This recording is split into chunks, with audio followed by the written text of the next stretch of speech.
Comment les apôtres sont morts? Matthieu a subi un martyre en Éthiopie, tué par une blessure à l'épée. 2. Marc, mort à Alexandrie en Égypte, après avoir été traîné par des chevaux dans les rues jusqu'à ce qu'il décède. Luc a été pendu en Grèce à la suite de son intense prédication auprès des perdus. Face au martyr, il a été plongé dans un énorme bassin d'huile bouillante lors d'une vague de persécution à Rome. Cependant, il a miraculeusement survécu à la mort. Jean a ensuite été exilé aux mines sur l'île de Patmos, où il a écrit son livre prophétique de l'Apocalypse. Plus tard, il a été libéré et est retourné servir comme évêque à Éphèse, dans l'actuelle Turquie. Il est mort de vieillesse, le seul apôtre à mourir paisiblement. 5. Pierre. Il a été crucifié la tête en bas sur une croix en forme de X. Selon la tradition de l'Église, il aurait demandé à ses bourreaux de le crucifier ainsi, se jugeant indigne de mourir de la même manière que Jésus-Christ. 6. Jacques, frère de Jésus, chef de l'Église de Jérusalem, il a été jeté du sommet sud-est du temple à environ 30 mètres, lorsqu'il a refusé de renier sa foi en Christ. Voyant qu'il avait survécu à la chute, ses ennemis l'ont battu à mort avec un bâton. Ce même endroit où Satan avait emmené Jésus pendant la tentation. 7. Jacques, fils de Zébédée. Pêcheur de métier, il fut appelé par Jésus à suivre une vie de ministère. En tant que leader de l'Église, il a été décapité à Jérusalem. Le garde romain, impressionné par sa foi, s'est converti et a été décapité à ses côtés. 8. Barthélemy. Aussi connu sous le nom de Nathanaël, il a été missionnaire en Asie et a témoigné pour le Seigneur dans l'actuelle Turquie. Il a été martyrisé en Arménie, écorché vif pour sa prédication. André, crucifié sur une croix en forme de X à Patras, en Grèce.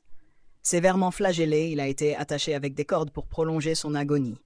En voyant la croix, il s'est écrié « J'ai longtemps désiré et attendu ce moment. La croix a été sanctifiée par le corps du Christ. » Il a continué à prêcher pendant 2 jours avant de mourir. 10. Thomas, poignardé avec une lance en Inde lors d'un voyage missionnaire pour y établir l'Église. 11. Jude, tué par des flèches après avoir refusé de renier sa foi en Christ. 12. Matthias, choisi pour remplacer Judas Iscariote, il a été lapidé et décapité. 13. Paul, torturé et décapité par l'empereur Néron à Rome en l'an 67. Avant sa mort, il a subi un long emprisonnement, durant lequel il a écrit plusieurs épîtres adressées aux églises qu'il avait fondées. Ces lettres, essentielles pour la doctrine chrétienne, forment une grande partie du Nouveau Testament.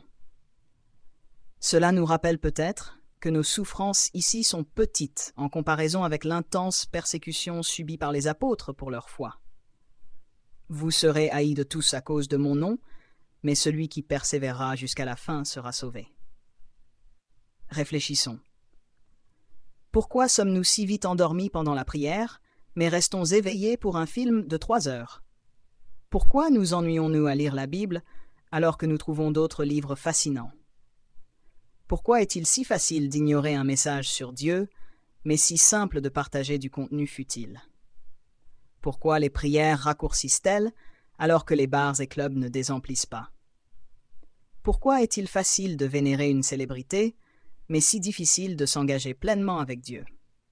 Vas-tu partager cela? Ou bien l'ignorer parce que tu crains les moqueries? Si tu me renies devant les hommes, je te renierai devant mon Père. Quand une porte se ferme, Dieu en ouvre 2 autres. Si Dieu a ouvert des portes pour toi, partage ce message avec tous tes contacts. Fais de ce message ta contribution à l'Évangile.